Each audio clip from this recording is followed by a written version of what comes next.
Friends అందరికి నమస్కారం అండి. ఇప్పుడే అందిన వార్త, సుప్రీంకోర్టు సంచలన తీర్పు దేశ చరిత్రలోనే మొట్టమొదటిదంటూ లేటెస్ట్ అప్డేట్ అయితే రావడం జరిగిందండి. సో ఆ వివరాలు ఏంటనేది మనం వీడియో రూపంలో తెలుసుకుందాం. వీడియోని పూర్తిగా చూడడానికి కంప్లీట్ ఇన్ఫర్మేషన్ అనేది అర్థమవుతుందండి. మరోసారి కనుక ఛానల్ వస్తే తప్పకుండా సబ్స్క్రైబ్ చేసుకొని bell button all notification activate చేసుకోండి. అదేవిధంగా లైక్ చేయడం మర్చిపోతున్నారండి, దయచేసి లైక్ చేయండి. మీరు లైక్ చేయడం వల్ల ఇన్ఫర్మేషన్ మరింత మనకి రీచ్ అవుతుంది అనమాట. లేట్ చేయకుండా వీడియోలోకి అయితే వెళ్ళిపోదామండి మనం.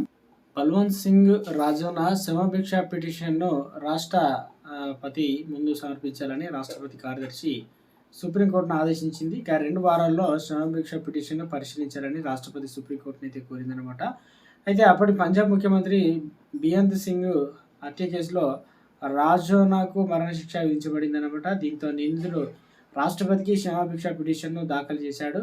ఇక క్షమాభిక్ష పిటిషన్ను పరిష్కరించడంలో జాప్యం కారణంగా శిక్షను తగ్గించి విడుదల చేయాలని విజ్ఞప్తి చేస్తూ రాజోనా సుప్రీంకోర్టులో దరఖాస్తు చేశారు. కొన్ని నిర్ణీత గడువులో క్షమాభిక్ష పిటిషన్ను పరిశీలించకపోతే ఉపశమనం కోసం పిటిషనర్ అభ్యర్థన పరిశీలిస్తామని సుప్రీంకోర్టు న్యాయమూర్తి జస్టిస్ బిఆర్ గవాయి నేతృత్వం ధర్మాసనం తెలిపిందనమాట. అనంతరం విచారణ డిసెంబర్ 3కు వాయిదా వేయడం జరిగింది. అంటే ముఖ్యమంత్రి బియంత్ సింగ్ ఎలా చనిపోయాడు? పంజాబ్ సచివాలయంలో ఉదయం 12 గంటలకు కారులో కూర్చున్న ముఖ్యమంత్రి బియంత్ సింగ్ ఎవరితోనూ మాట్లాడుతుండగా సరిగ్గా అదే సమయంలో అక్కడికి వచ్చిన ఓ మానవ బాంబు తను తాను పేల్చుకున్నారా? ఈ సంఘటనలో బియంత్ సింగ్ అక్కడికక్కడే విగతజీవిగా మారగా 16 మంది కూడా చనిపోయారు.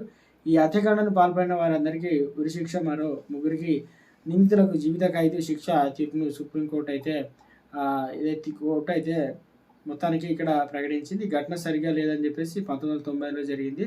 భారతదేశానికి స్వతంత్రం వచ్చినప్పటి నుంచి పంజాబ్లో అల్లర్లు, ఆందోళనలు సర్వసాధారణంగా మారాయి. ఇక ఎప్పుడు ఏదో ఒక చోట హింస జరిగేది. ఆందోళనకు ఫుల్ స్టాప్ పెట్టేందుకు కేంద్రం చాలాసార్లు అయితే అక్కడ రాష్ట్రపతి పాలన విధించింది. 1987లో కూడా కేంద్ర రాష్ట్రపతి పాలనకు ఆదేశించింది అనమాట. 4 ఏళ్ల తర్వాత అక్కడి అసెంబ్లీకి ఎన్నికలు జరపగా కాంగ్రెస్ విజయం సాధించింది, ప్రభుత్వాన్ని ఏర్పాటు చేసింది. నిందితులకు పంజాబ్ కోర్టులో ఉరిశిక్ష, ముఖ్యమంత్రిగా బియంత్ సింగ్ నియమితులు కావడం, వేర్పాటువాదంతో హింసకు పాల్పడుతున్న ఖలిస్తానీ తీవ్రవాదులు సమస్య బియంత్ సింగ్ ముందు పెద్ద సవాలుగా నిలిచిందనమాట. ఇక సచివాలయం వద్ద కారులో కూర్చొని అధికారులతో మాట్లాడుతుండగా బెల్ట్ బాంబ్ రూపంలో మృత్యు ఎదురు వచ్చిందనమాట. ఇక భద్రతా అధికారులు పక్కకు తప్పించడంతో ఒకసారిగా విస్ఫోటనం జరిగింది. ఇక బియంత్ సింగ్తో పాటు ఎందరో కొందరు ముఖముఖలు మారిపోయారు. ఈ దాడికి సంబంధించి మొత్తానికి తాజాగా దీనికి సంబంధించి మరోసారి నిందితుడికి సంబంధించి